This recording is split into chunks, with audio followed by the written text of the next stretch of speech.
welcome to episode 47 of Future Library. It's another slightly odd one for the listeners, and for me, and for the guests, because as you can see, if you're watching the video version of it, I'm going to wave at the camera, we're all in the same place again, and this happened, and the thing is, it's weird for us because we're waving at the camera, but because of feeling slightly self-conscious, we've actually hidden the video feed, so we can't see what's happening. Blank page. Yeah, so we're just looking at a blank Google page and waving at Google, which you can't see if you're listening or watching. A bit redundant to tell you all about that, but that's what I do every time, isn't it, listeners? So stop complaining. I've obviously got two guests with me today and a cat, and Wikipedia has let me down. Okay. So I'm joined by Colin and Graham. Graham Dunning from Manchester. Originally from Burnley, but then lived in Manchester for a long time. Now living in London. And this is something that's actually going to. The next thing I'm going to say is going to feed into a bit of something that we were talking about yesterday about doing interviews. Colin, I don't know your surname. Webster. Colin Webster. There we go. Because we were talking about this because Graham does his own show on. NTS, there you go. This is a good example. He does a show on MTS, and he's talking about. We were talking about how sometimes it doesn't do enough research, and has to wing it. So this is a good example. More that I've decided just not to do off-site interviews, really, because I'm not very good at winging it either. So I can find winging it okay because I've reached the point where I've done so many of these from various different podcasts that I can just let my mouth keep going. Yeah. Well, my brain is going frantically. What do I say? What do I say? What do I say? What do I say? So, Colin Webster and Graham Dunning. Yes. And where are you from? I'm originally from Swindon, but I've lived in London for many, many years. According to the comedy musician Mitch Benn, Swindon is the city of the future. We were talking about this in the car. It's not a city. Oh, well, he was wrong about that. He should have said town of the future, shouldn't he? Or maybe, we were discussing Metropolis of the future. Yeah, because we were driving into Wolverhampton to play the gig last night, and it turns out Wolverhampton's a city. It is. And we were discussing the criteria. Yeah, the criteria for a city as opposed to a town, and I remember when I was a kid in Swindon, and it applied to be a city because it's quite big. Yeah. Well, comparatively, and they failed in their attempt to become a city. Have they got a university? No. Have they got a cathedral? No. No city for you then. Exactly. The failed city of the future. Yeah. It's not quite a city of the future. Yeah, because I think that's the criteria, isn't it? You have to have either a cathedral or a university. Right. Yeah. I thought it was cathedral. Yeah. It's one of the two, or both. If you've got both, then you're a mega city. Not like in Judge Dredd, though. But you can be like a heightened city. Bolton's got both. I don't know whether that's the city or Should not. be. Must be. Must be. Yeah. We can find out. Hold on. Yeah. Is Bolton a city? Let's find out. This is a bit of live Googling for the viewers now, which I'm guessing you might be able to see from here. So let's have a look. So is Bolton a city? There's some small village in Devon somewhere that has a cathedral, and that's a city. Maybe only 300 people live there. Yeah. Let's have a look. Oh, it says Bolton Town. City of the past. City of the past. Let's see. It's a town, apparently. Right. There you go. But it's a town in Greater Manchester. So, has it been absorbed into Manchester's cityness? Yeah. Who knows? So there we go. So this is a good example of you making things up as you go along, which is good. So you played a show in Wolverhampton last night. Yep. I'm skipping slightly ahead here, and it will skip back to telling us about the music and stuff.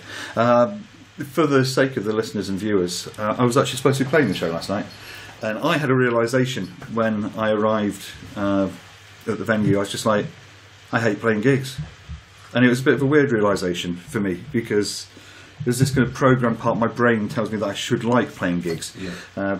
For viewers of the video, they'll be able to see the table's just been invaded by our cats. So, if you're wondering what that is, I've taken the collar off one of them so it doesn't jingle, but the other one's still got a bit of jingle. He's not too bad, and he's walking all over your records, but hopefully that's not a problem. But yes, I decided not to play, which was probably quite wankerish of me, but... Well, I mean, it's not like there were loads of people there to watch anyway, but... There weren't hordes going, small glass goes, small glass goes, and then nobody had to come out and go, I'm afraid to say, Small Glass House is cancelled, and they didn't rampage and wreck the venue or anything like that. Riot So in the street. yeah, downtown Wolverhampton wasn't trashed last night. I think, according to the promoter, he was very apologetic that there weren't as many people as he was expecting, because I think, as Wolverhampton is a city, as we're aware, it does have a university, is that right?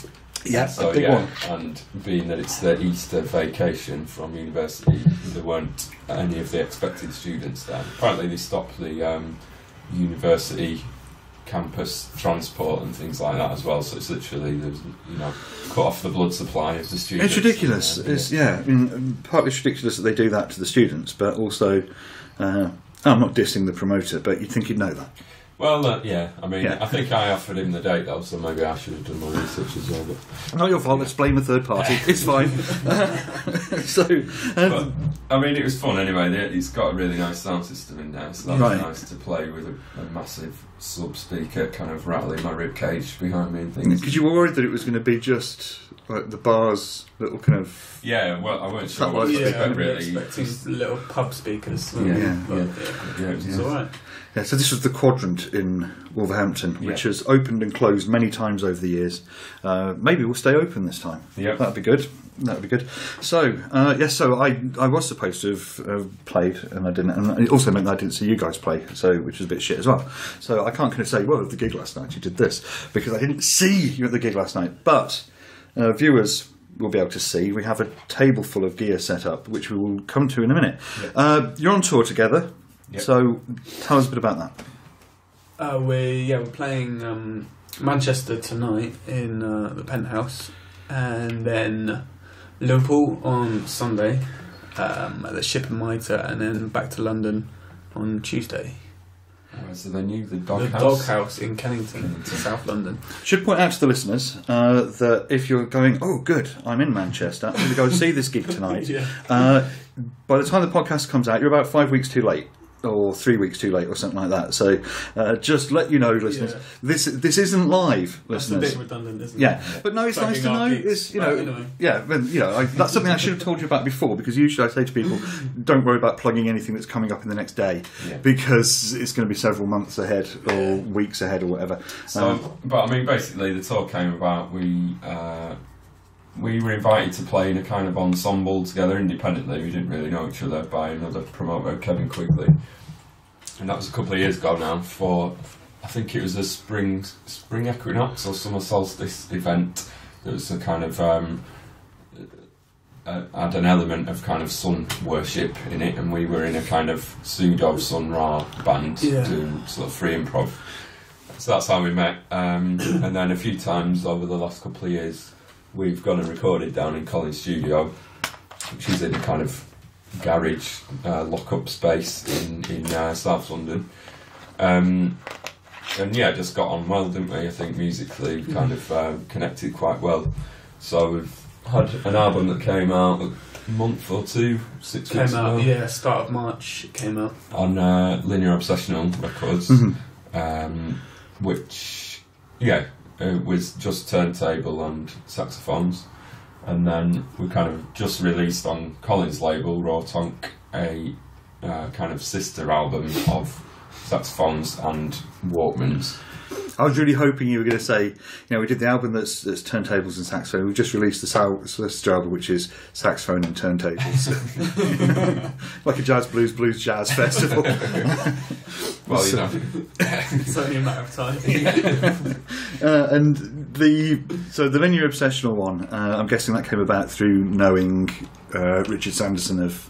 That's right, yeah. Well, in fact, it came about through having the recordings and pimping them round to as many labels as you could, really, and we ended up going with Richard's label. Yeah, and it's it's a kind of free or pay what you buy kind of pay what you buy.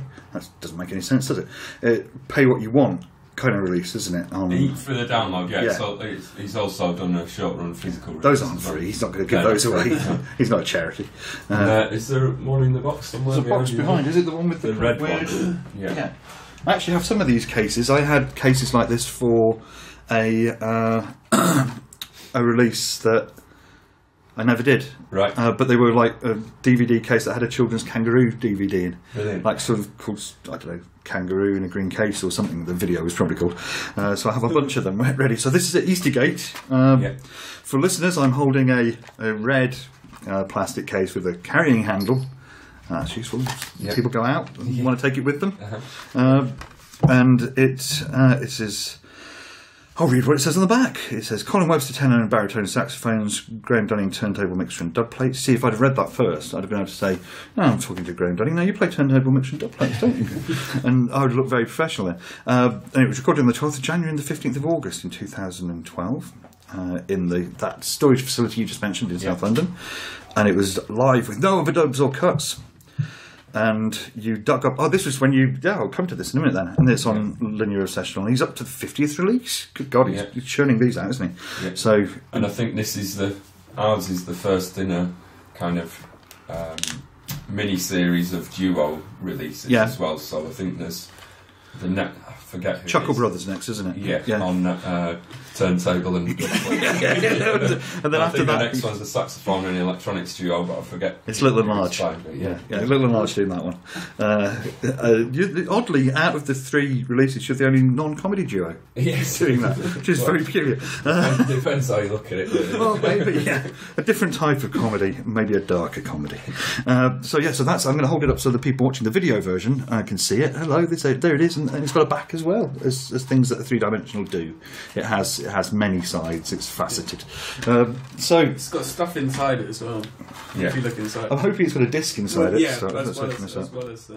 Let's open this up, and I'll try and do this without breaking it.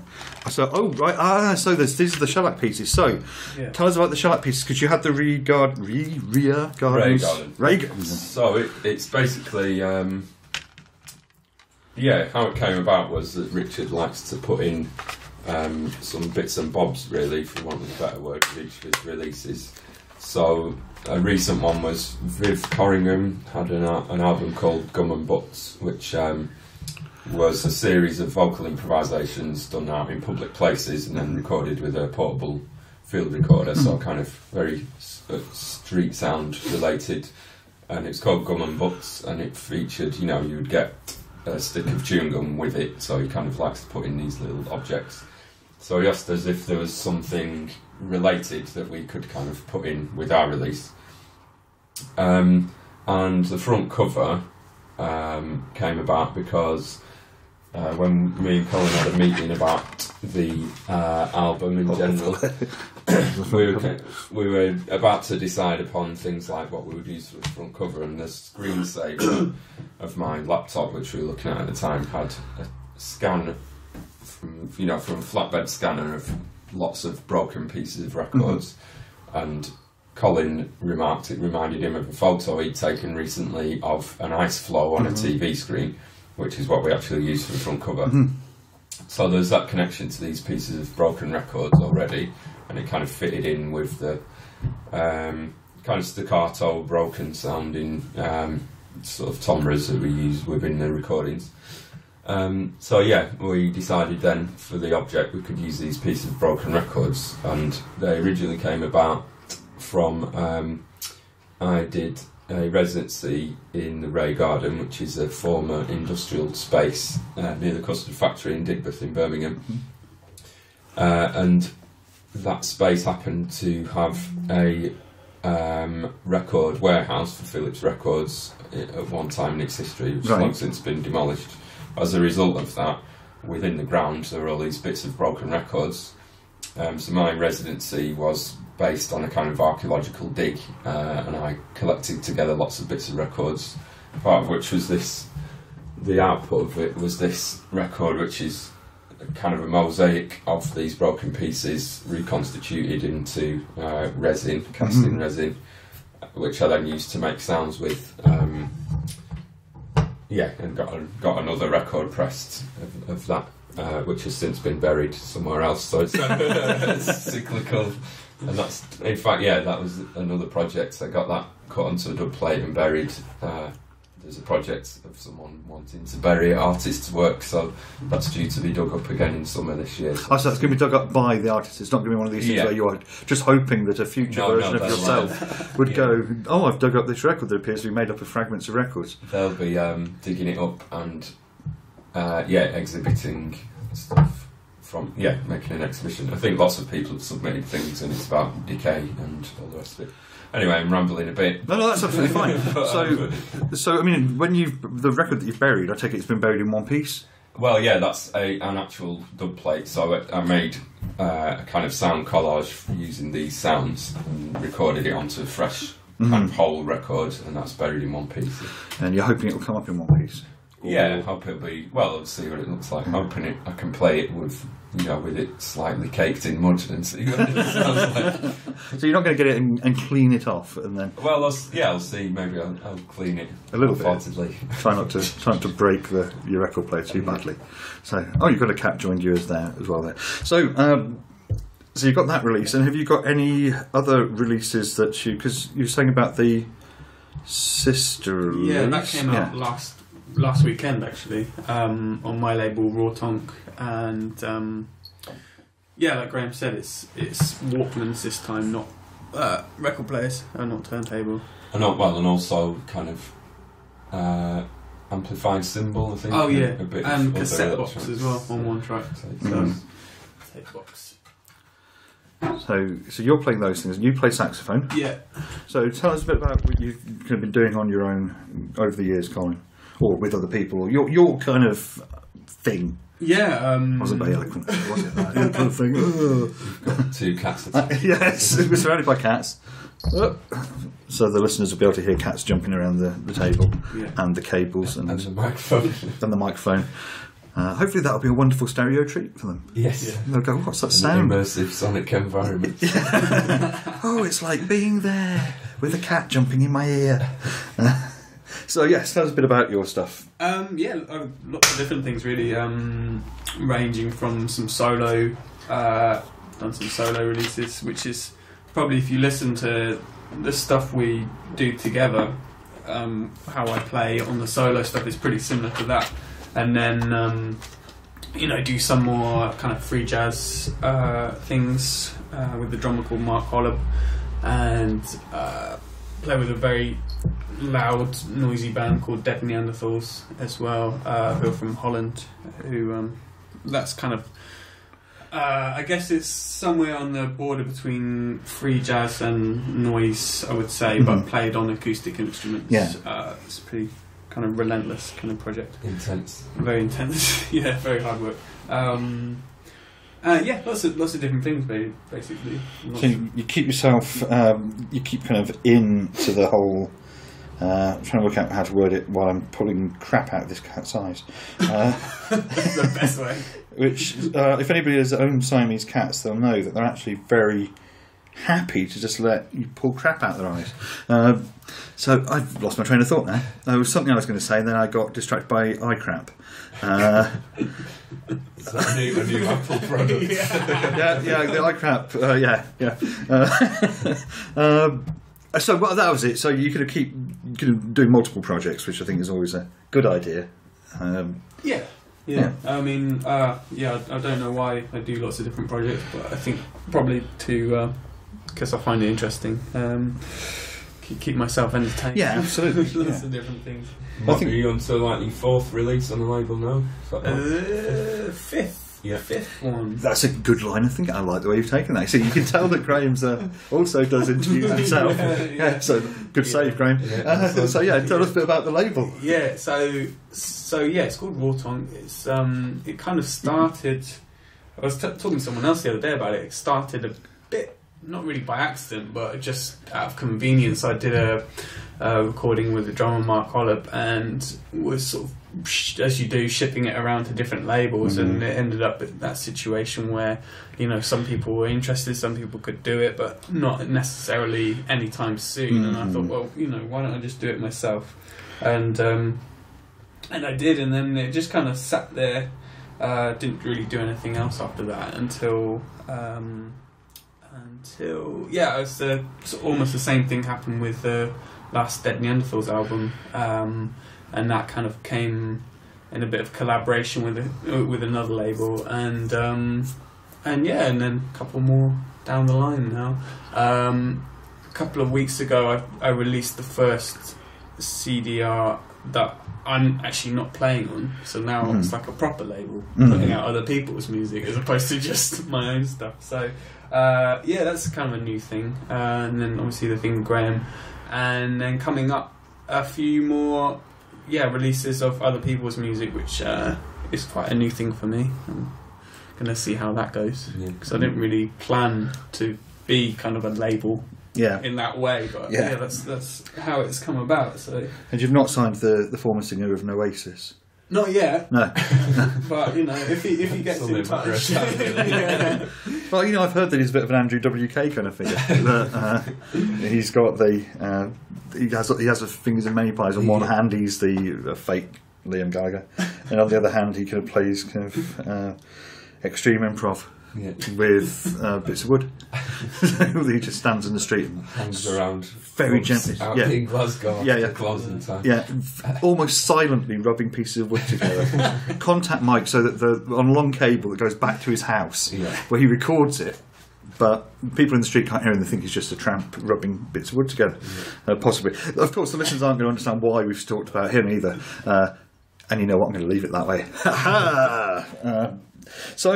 Obviously, there's a table full of stuff, but before we get to that, I'm trying to think if there's anything else we should discuss in the interview form. This is a weird one because obviously being in the same room is unusual and slightly discomforting in a way. Not in a bad way. It's not like sat back to back or something, so at least we weren't looking at each other. It's a call centre technique for teaching people to do calls. Really? When you're doing training, sit you back to back, so one person's the person calling in and one person's the person answering. And it's not so effective when you do directory inquiries. No. When I worked for Ticketmaster, I realised I'd been there for too long when I once got on the bus and said, "Hello, welcome to Ticketmaster," rather than asking for a bus ticket because I'm kind of so used to going through the script all the time. Yeah. So you worked for Ticketmaster? Yes. I need to know a bit more about this. Well, just as a student, really, or in fact when I dropped out of university and thought that I wasn't ever going to get a degree, I went to work in a call centre for Ticketmaster. Yeah, it was alright. How long did you last? A few months, I can't remember. It was okay because everyone else there was a student or university dropout, so I actually made some quite good friends there and had a good time. Was it one of those things, though, that the day that you decided to go was just one day and you sat down and you went, "Oh, fuck this"? Or did it slowly build up? I can't remember now. Was it the day you got on the bus and said... Well, that's the beginning of the end. Did the driver look at you and go, "You've worked there too long, my friend"? But, I don't know. You do feel like you're part of a machine, really, and if they could get a computer to do that job, then they would, Yeah, I've been there myself. It's happening, really. Yeah. So, for anybody whose only experience of the call centre life is BBC Three's The Call Centre, or maybe BBC Two now, with Nev and his Welsh third best call centre in Swansea, which is, I think it's funny as fuck. It's like it really is something out of The Office. Nev and the third best call centre in Swansea. It's not even the third best call centre in Wales. It's just in Swansea. They're not really like that. They're they are kind of like that, but they're also less kind of clowning about and more treating you like you're a school child, really, and kind of penalising you for being slightly late. It used to be that if you were going to be, say, 20 minutes late, it would be better to call in sick than to be late. And Well, I remember pointing this out when I worked at Virgin in their call centre. If you were a minute late or even 30 seconds late, they'd pull you off the phone for 20 minutes to have a go at you. Right, yeah. So, so you're now 20 minutes late onto the phone. Yeah. Why don't you just let it go and just say, don't do it again, or talk to them later in the day when it's quieter. Yeah. But no, and you used to kind of have to ask permission to go for a shit and stuff like that. Yeah. It's kind of silly. I'm glad I don't do that anymore. It's quite nice. Yeah. So, But which actually is quite neat, because you moved from Manchester to London. Yeah. What caused that? Were you chasing the bright lights? Yeah, streets are paved with gold. Yeah. It's just time for a change. I was in Manchester for about 11 years and kind of realised I had as many friends in Manchester as I did in London, really. And so I just fancied a change, really. And it's still exciting, you know. I like living down there because there's loads going on, you know, and there's loads of opportunities. And it's great. So I don't think I could move to London because partly I hate London, so that's one problem. And I'm hideously poor at networking. Yeah. So I think what would happen would be I'd become depressed and bitter. Right. Or I should probably qualify that more depressed and bitter than I already am. Yeah. You know, carrying quite a large amount of depressed bitterness around with me at all times. Yeah. You know, I think there's a chance that I'd become intolerably depressed and bitter. But you know, there's no disrespect to Londoners. No. I mean, I think everyone goes through that when they live in London. Anyway. I think you have to plan ahead and you have to try quite hard to do networking and things. You know, it's less easy in London to phone someone up and go for a quick pint because it might take you, you know, an hour to get somewhere where you can meet to do that. You know? There's a lot of people, and and you can end up spending most of your time on your own or on a tube. And not really seeing anyone. But it's a good place though. I mean, I go through phases of hating it and loving it, and I've just finished a phase of hating it. I'm starting to like it again. So you ticked it off for this year. Oh, I've only got 3 more days of the hating it phase to go. I can start liking it again. Yes, booking tickets for We Will Rock You. I'm going down Covent Garden and I'm going to get my face drawn by a caricaturist. It's going to be great. Yeah, I mean, if you live in London, generally you try to go to see We Will Rock You at least once a week. At least once a week. Well, I think that's hasn't the real mayor of London, Boris Johnson, made that like a rule? Yeah, compulsory. Keeps the economy ticking over. We Will Rock You. You know, I think also because I believe that We Will Rock You set in some kind of dystopian future where the songs of Queen are the only method of showing rebellion, and I think he sends the Londoners along to watch it so that they can come out and go, it's not so bad here. London's all right. Only 4 CCTV cameras for every one of me. That's fine. There are 100 in the show. So, and wasn't it Ben Elton? Was he responsible for We Will Rock You? Yeah, I think he was. Man, he's got shit, hasn't he, over the years? I can't believe, really. I kind of think, looking back on him, I don't think he was actually ever particularly great, but... No, but at least... He had some credibility, didn't he? Yeah, he did at one time. Didn't he? At least he was angry before. You know.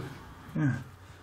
Just goes to show that comedians of that kind of era, you can go one of 2 ways. You either go the Stephen Fry route, where you remain with some dignity and some credibility, and you can still do all the really popular shit on the telly and become a national treasure and everybody loves you.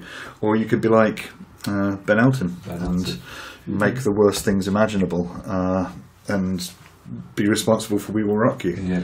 Which, I don't know if he's done anything else. Do you think he sits kind of going through his record collection? I don't know. Yeah, going, what can I do next? Erasure, the musical. The Circus. Let's make an album of that. That'll be good. Oh, Hotel California. Has anybody done that? I could get Madonna in that, couldn't we? Oh, yeah. This could have picked a shit straight of Bros, their first album, because nobody's made a rock opera about Bros. Which reminds me of something I saw on Facebook yesterday, that somebody had posted something from Viz with Bros saying, Bros asked the question, when will I be famous? I can't answer that. Well, I can. It's 1987 to 88. So, anyway, as I said, you've got some stuff here. So we're going to do something slightly different for the pod. You're going to play some music. Yep. I think so. And that means that for the listeners, there's going to be a brief moment of mic handlage. Fumbling. Yeah, mic fumbling while I move the mic onto a chair. And then, so I'm going to do that now.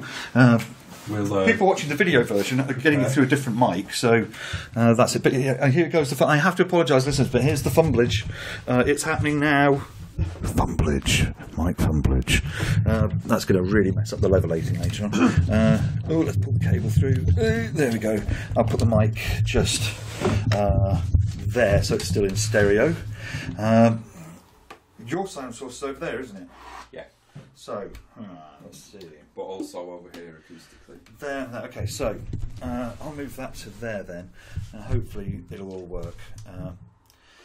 And if it doesn't, then oh fuck it, it'll work. It'll be fine. So listeners, either enjoy this or go, Alex, you fucked up the recording of that. So we're going to hear a bit of Colin and Graham, and if you're watching the video version, which for the first and maybe only time actually has moving images, hello, you'll be able to see some of what's going on. And I think with the way the angle is, you've got double Grahams. Because you've got a mirror of Graham as well.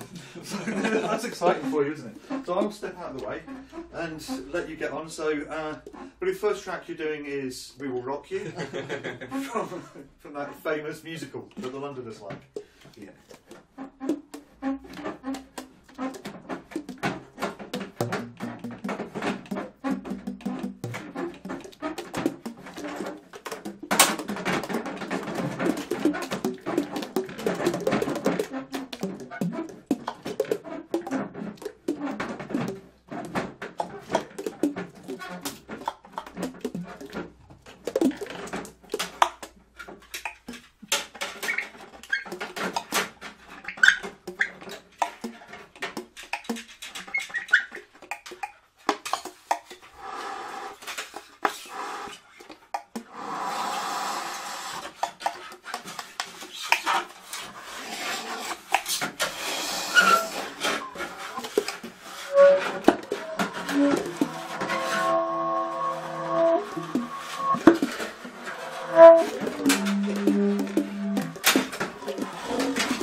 That's it. It's the kind of nodded kind of end point, which is always the awkward moment of the end of a piece of improvisation when you're recording it. You can never know whether it's actually finished now.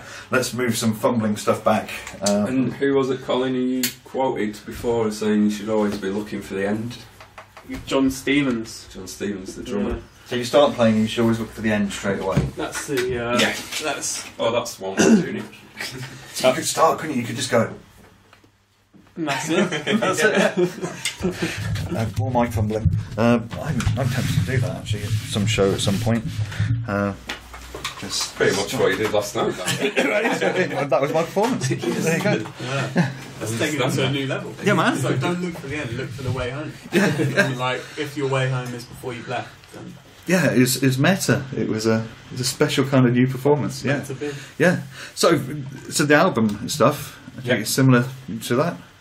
Yeah, I mean it changes every time, doesn't it? Yeah. So I think some of the stuff we've recorded in the studio to get a certain. I think the first album, what I like about it is the fact that like the stuff from the turntable is kind of taken straight in through the desk and on.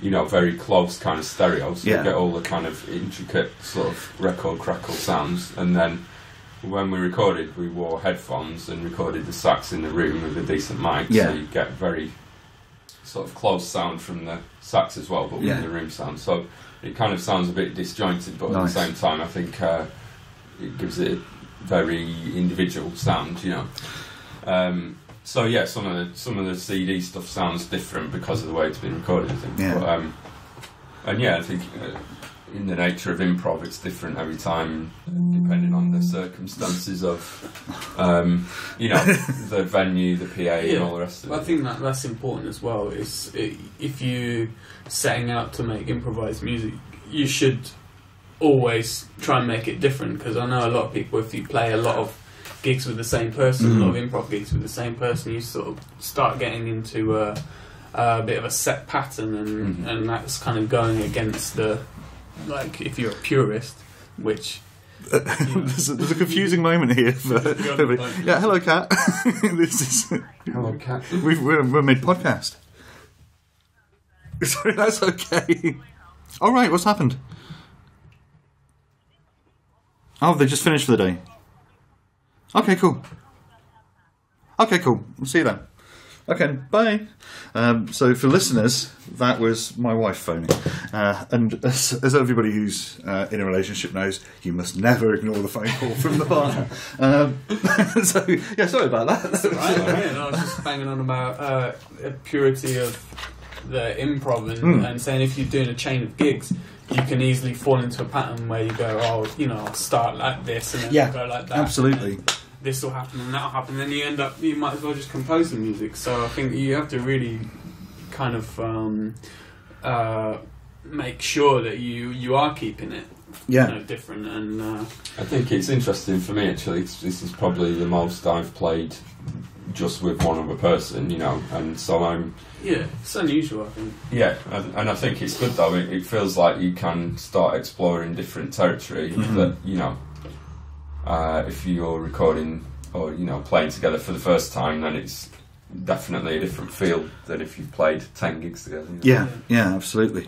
And the thing is, with improvisation, and I've said this to a lot of people that weren't doing improvisation, and trying to explain it to them, to me, it's more about listening to what the other person's doing rather than to what you're doing. I think good improvisation is where both parties or more are listening to everybody else and reacting to everybody else. Yeah, it's vital. Because I've played with some people where I was expecting it just to be straight improvisation. They just weren't listening to anybody else at all. They just go off and it's like, oh, for fuck's sake, what's this? Why is a bit of room, Why is this person not listening and reacting to what's going on? They're just dicking about, and and that doesn't work. And I think it can work. I know what you mean. It's not right, but at the same time, if someone says this is my energy and this is my direction, it's kind of selfish. But then you can say, right, well, if that's the direction and it's just going to be all about going and not listening and not stopping, then you could all just go for it and not listen and not stop, and then that's kind of that's something as well. But I know what you mean. It's not like how you might necessarily want it.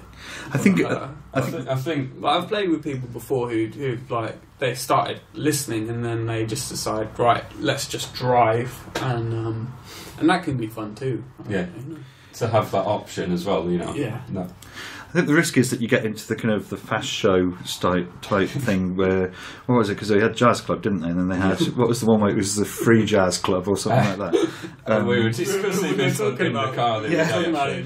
And that, actually, There's a nice YouTube clip of all the clips all of the jazz club in one go. It's about 10 minutes, and I watched it the other day and found it really funny, and so I posted it onto Facebook. And you know, obviously I'm friends with quite a lot of improvisers and people who were, you know, started this discussion about it and how, you know, it's set back free improvisation in the public's view by a good 20 years or something. It's done more damage than it has done good.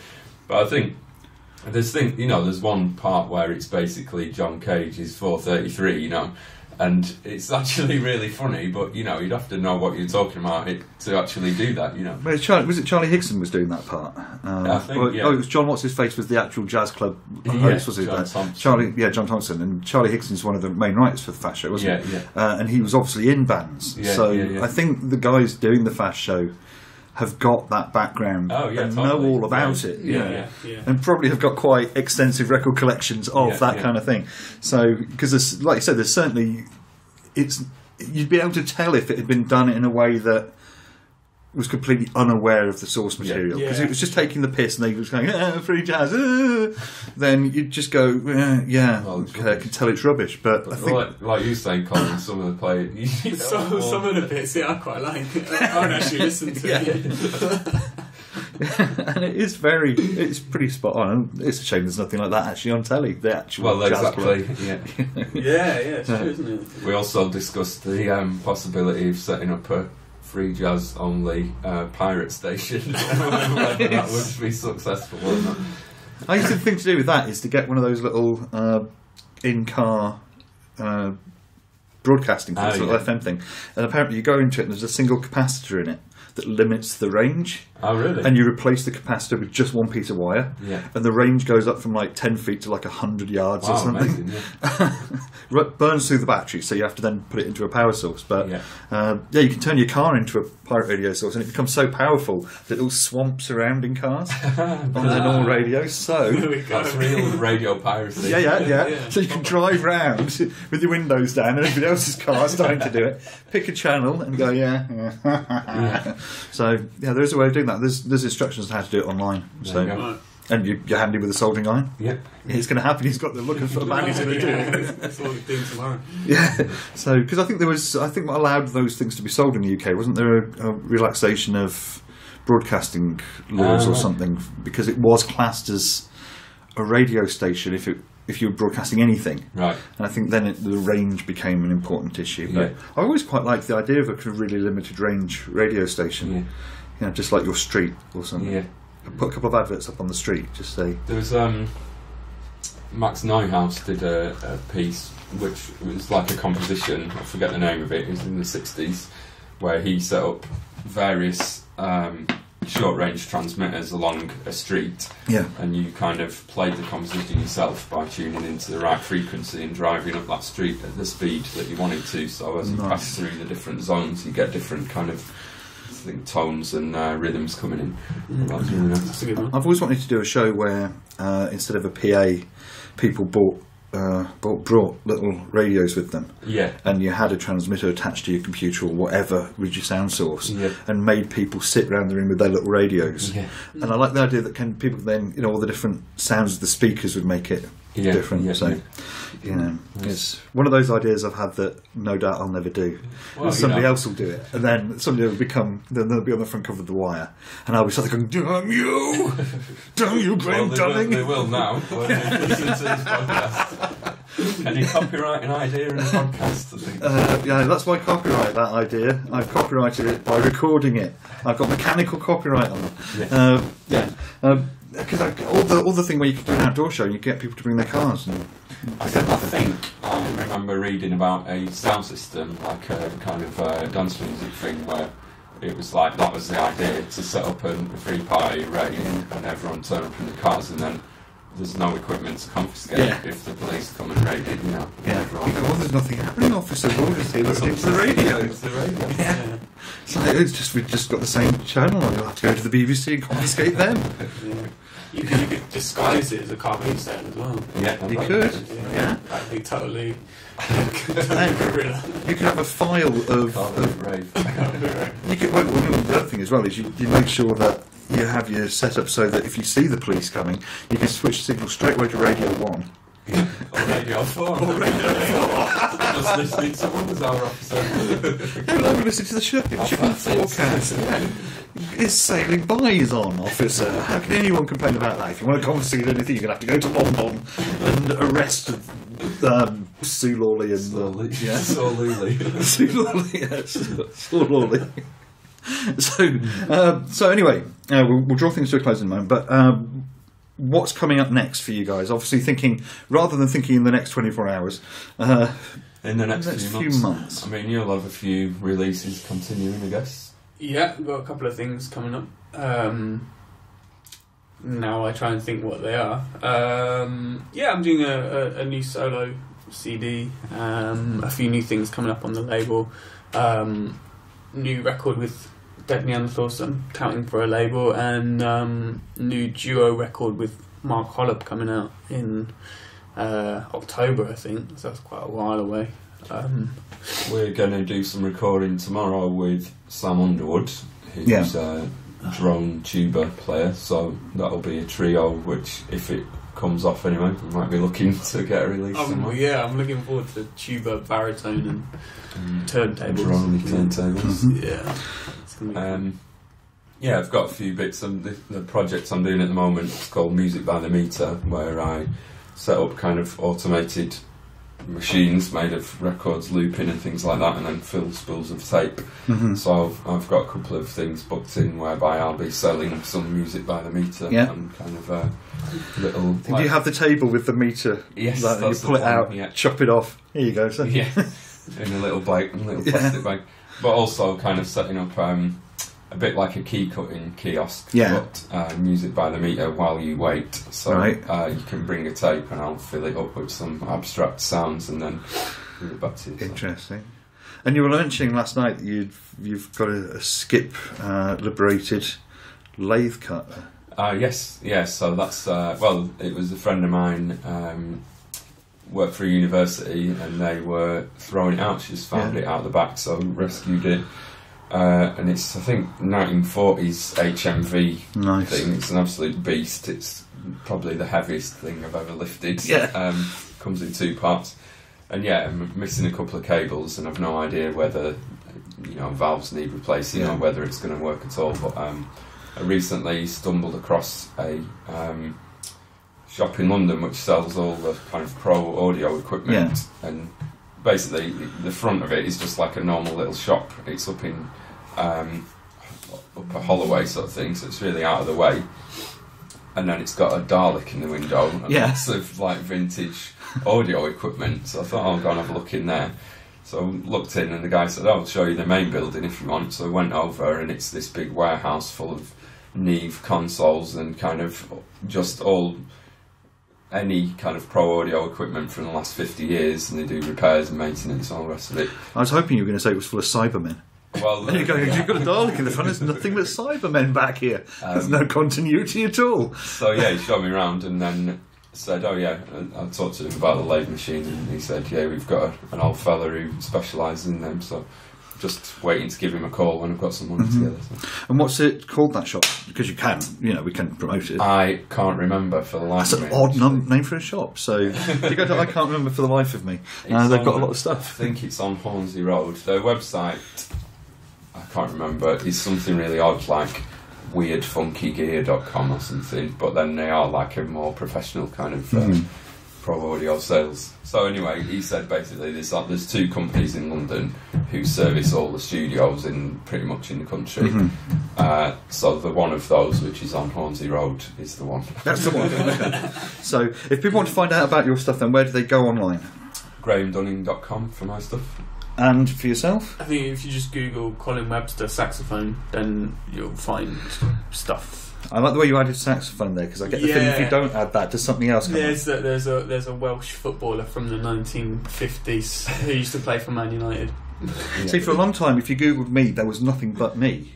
But now, there's a Canadian ice hockey player and an Australian fashion designer. For me, you get a barrister based in Essex, Right. called Graham Dunning, QC. You see, I did try to approach the other two Alex Bottons to get them on an episode of the podcast. Neither of them replied. No, that's a shame. It would have been good. Can you imagine having an ice hockey player and an Australian fashion designer being interviewed by somebody with the same name? So, Alex Bottom, who do you mean? So, Australian Alex, tell me about this. So I think that would have been good, but some people just don't want to play the fun games of podcastage. The podcast game. So it's been an absolute pleasure to speak to you guys. Yeah, thanks for having us. I'm kind of slightly confused as to how to end things when it's done this way. Listeners, I don't know whether the video one is going to be up at the same time this time, because it might be. So you might be, who knows? Anyway, so people who've watched, thank you for watching. They're probably all sitting at home going, dear God, never do that again, Alex. Never. We don't want to see it. You've ruined it for me completely. I imagined it was in some kind of professional studio, and it's actually your house, and it's bloody hell. But there we go. We can CGI that in later. Anyway. I'll paint all this green after the fact, and then refilm it, projecting it. That sounds like a lot of work. So maybe I'll just cut you out in Photoshop, and I'll put like a busy lab in behind or something like that. That would be good. So all that's left to say then, I've just realised I've got a massive thing when the cat jumped up on me. I don't know if that'll be in the video, because there's a bit where I suddenly went when she jumped on my lap. There's all that's left to say is a future library goodbye.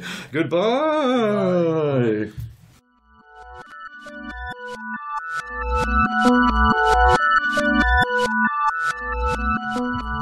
Thank you for downloading this episode of Future Library. Future Library is brought to you by petpiranha.com and is hosted by myself, Alex Botton.